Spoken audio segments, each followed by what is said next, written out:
tanpa kepastian jadi karyawan tetap. Coba gue pakai analogi yang sederhana ya. Ini tuh kayak AC di ruangan yang panas. Pemerintah nyalain AC biar ruangannya tuh nggak pengap, tapi suhunya tuh dijaga. Jangan terlalu dingin karena takut listriknya tuh jebol. Nah, orang yang duduk paling jauh dari AC tetap keringetan. Dan ini ngebawa kita ke pertanyaan yang lebih dasar lagi. Kalau secara rumus aja, ini yang dipakai ya, terlalu dijaga biar nggak terlalu agresif, biar banyak orang nggak bisa naik terlalu tinggi gajinya. Dan kalian tahu kan, rumus ini cuma berlaku untuk orang-orang jenis apa. Gimana nasib orang-orang yang bahkan nggak kesentuh rumus itu sama sekali? Jujur aja, banyak nggak orang yang upahnya 1.500.000, 1,5 juta, dan segitu terus selama bertahun-tahun, padahal negara bilang naikin lah 5%, 8%.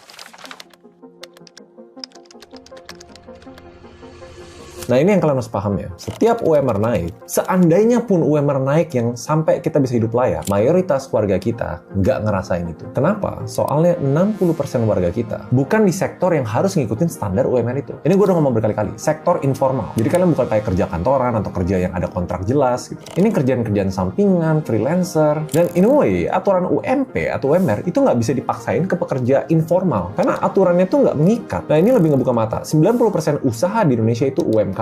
Dan banyak banget yang mikro. Mereka nggak dijagain. Walaupun orang bilang UMKM itu tulang punggung negara, itu tulang punggung yang dibangun bukan karena negara yang minta, tapi karena mereka mau nggak mau harus survive. Udah UMR UMP kecil, lapangan pekerjaannya nggak banyak yang high value. Nah, terus kita tanya lagi, ini agak sedikit investigatif ya. Ada nggak sih aturan yang ngejagain ini? Tidaknya lantainya lah. Ada. PP 36 2021 pasal 36. Nentuin upah UMKM minimal 50% dari rata-rata konsumsi masyarakat provinsi. Plus 25% di atas garis kemiskinan. Masalahnya, lantai ini nggak pernah diawasin dan selalu jadi zona abu-abu. UI aja, LPM FEB UI, mereka udah nemuin 14 juta pekerja Indonesia yang masih digaji di bawah UMP. Dan mayoritas bukan buruh pabrik, mayoritas itu white collar, bahkan sarjana. Dan disummarize dengan bahasa yang pahit tapi harus kita terima. Market itu nggak balance. Jumlah lapangan pekerja sama pencari kerja itu sangat amat jomplang. Kalau kalian tolak tawaran yang jelek, percayalah ada ratusan orang lain yang antri mau ngambil kerjaan itu. So, sampai sini harusnya kita lumayan paham. Memang ada masalah-masalah fundamental yang bikin UMR kita nggak bisa naik secara drastis. Dan naik pun mayoritas warga Indonesia nggak bisa ngerasain benefit itu. Sampai detik ini, pertanyaan selanjutnya itu bukan kenapa UMR kita kecil. Apa yang harus berubah? Dan siapa yang harus mulai gerak duluan? Dan habis itu, kalian harus ngapain? Makanya gue simpen di akhir video.